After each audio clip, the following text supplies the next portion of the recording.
So the summer of 2025 is almost over, and the last couple of weeks of August are always slow, right? I mean, people are at their cottage, kids are getting ready for school, and some people are just trying to enjoy the last couple of weeks of summer, so the real estate market takes a little breather. But as we head into the fall market, everyone's asking me the same thing, right? Dill, what are your predictions for the fall market?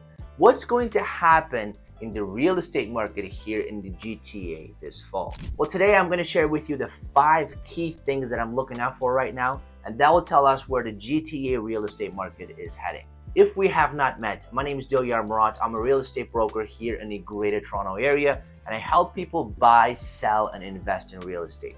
I make educational real estate content like this on YouTube, so if you're watching this, I would really appreciate if you can give me a like and subscribe, as it will help me grow this channel. With that said, let's get started. So the first on the list is the Bank of Canada's interest rate announcement. For those of you who don't know, Bank of Canada meets 8 times a year to discuss our monetary policies and make interest rate announcements. So far this year, we've already had 5 meetings, so there will be 3 more to go. So the next interest rate announcement for Bank of Canada is September 17th, which also happens to be the same day that US Feds will also make their interest rate announcement. Now, the inflation report for Canada for the month of July came in lower than what analysts were expecting. So now the economists are saying that we may be expecting at least 1, if not 2 rate cuts by the end of the year. And according to the analyst, it will most likely be a 0.25% rate cut. Now, even if Bank of Canada does cut rates by 0.25%, that's really not going to change the affordability in any meaningful way. Yes, it will make headlines, and yes, buyers might feel more confident about the market if they see a rate cut. But 0.25% doesn't really move the needle on affordability or on your monthly mortgage payment on a month-to-month basis. So I don't expect a small rate cut to just push prices up all of a sudden. The second thing I'm watching for is the sales volume. Now, as of a couple of weeks ago, the Toronto Real Estate Board came out and released the numbers for the month of July. And it made the headlines, right? Home sales went up year over year, and apparently it was the best July we've had in 4 years. Now, the funny thing is, home sales for the month of July was better and stronger than that of April, which is unheard of because April is the peak of the spring market typically. Now, home sales have been climbing every single month this year, with the exception to July, of course. From June to July, we did see a decrease in number of sales, but July was, as I just mentioned earlier, July was still a stronger month compared to April and March. Now, I want to make one thing clear. The home sales that we've just experienced, that's still far below the seasonal average. Now, year to date, our home sales are down drastically compared to last year and the year before. Now, at the same time, more home sales means that more buyers and sellers are actually agreeing on the price. So then we may be moving in the right direction. Now, we have to see if this trend continues into the fall, because usually what happens is sales pick up first and then the prices will follow. Now, the third thing I'm watching for is terminations and listings being pulled off the market. Now, just to give you an idea, for those of you that live here in the Durham region, for every 2 houses that sells, 3 of them get terminated or suspended.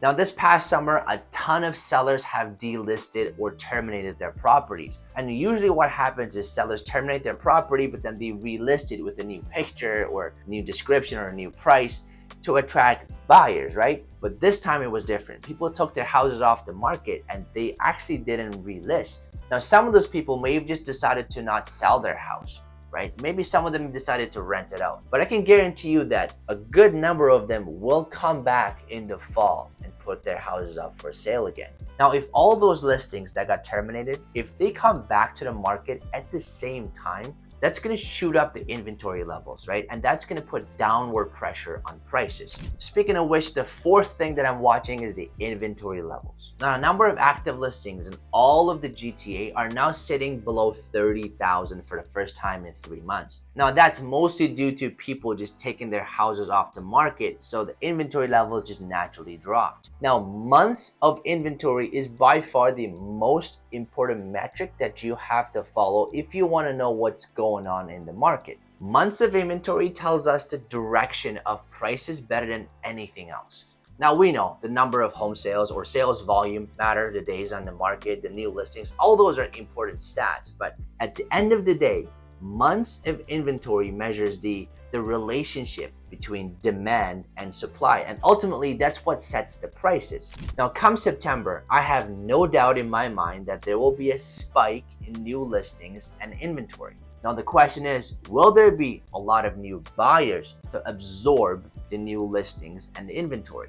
Time will tell. And last but not least, the fifth thing that I'm watching for is the prices. Now, there is a major misunderstanding in this market, and it's that freehold properties are doing fine. It's just the condos that are doing really, really bad, which is just not true. Look, in the city of Toronto, condos represent 70% of all the active listings. But if you come to the Durham region, right, the Pickering, Ajax, Whitby, Oshawas, condo sales represent less than 10% of the total transactions. So that statement might be true for the city of Toronto, because the detached and the semis and the freehold market in the city of Toronto seems to be doing much better if you compare it to the condo market. However, in the Durham region, the freehold prices have been coming down month over month since the spring.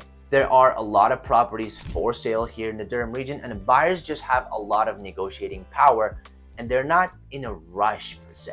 And speaking from a personal experience, a lot of my buyers now, when they're out there, they're lowballing, right? They're lowballing on houses to see if they can get away with it. And likewise, a lot of my listings, when I'm representing the sellers, we have been getting some lowball offers almost every other day. Now, speaking from personal experience, I'm on the both sides of this, right?